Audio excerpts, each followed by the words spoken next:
হাদিস কাকে বলে? আমরা অনেকে হাদিসের আবিধানিক পারিভাষিক অর্থ বুঝি না, জানি না।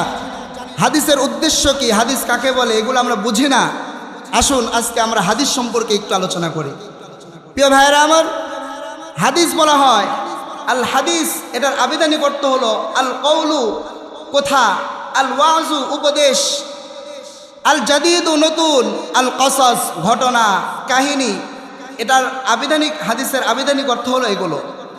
আর হাদিসের পারিভাষিক সংজ্ঞা হলো আল হাদিসু মা উযিফা ইলান নবী সাল্লাল্লাহু আলাইহি ওয়াসাল্লাম মিন কওলিন আও ফি'লিন আও তাকরীরিন ওয়া কাযালিকা ইউতলাকু আলা কওলি সাহাবিয়্যি ওয়া তাবিঈ ওয়া ফি'লিহিম ওয়া তাকরীরিহিম। আল্লাহর নবী, বিশ্বনবী রাহমাতুল লিল আলামিনের কথা, কাজ এবং মনোসমর্থনকে হাদিস বলে সকল। অনুরূপভাবে সাহাবায়ে কেরামের কথা, কাজ এবং মনোসমর্থনকেও হাদিস বলে। মুহাদ্দিসগণ বলেন যে সাহাবায়ে কেরামের কথা, কাজ, মনোসমর্থনকে আসারও বলা হয়, হাদিসও বলা হয়। তো প্রিয় ভাইয়েরা আমার, অনেকে আছে যে সাহাবায়ে কেরামকে সত্যের মাপকাঠি মানে না, অথচ রাসূলুল্লাহ সাল্লাল্লাহু আলাইহি ওয়াসাল্লাম বলেছেন আস-সাহাবী কান নুজুম ফাবিআইয়িহিম ইক্তাদাইতুম ইহতাদাইতুম। আমার প্রত্যেকটা সাহাবী ওই আকাশের উজ্জ্বল নক্ষত্র তারার ন্যায়। আমার প্রত্যেকটা সাহাবী ওই উজ্জ্বল নক্ষত্র তারার ন্যায়।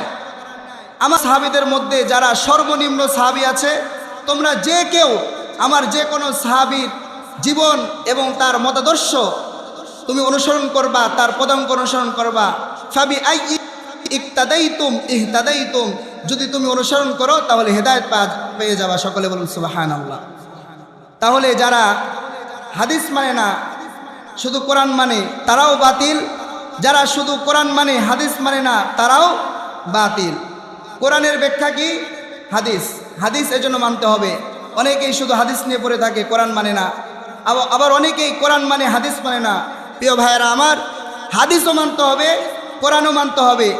1% যদি আপনার কোরআনের প্রতি সন্দেহ হয়, 1% যদি আপনার হাদিসের উপর সন্দেহ হয়, তাহলে আপনার ঈমান থাকবে না। এজন্য আমাদের হাদিস মানতে হবে। প্রিয় ভাইয়েরা আমার, আসুন আমরা শুনে নিই হাদিসের উদ্দেশ্য কি।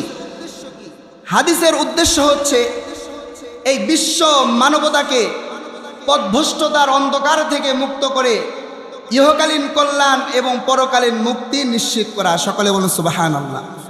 এটা হলো হাদিসের উদ্দেশ্য।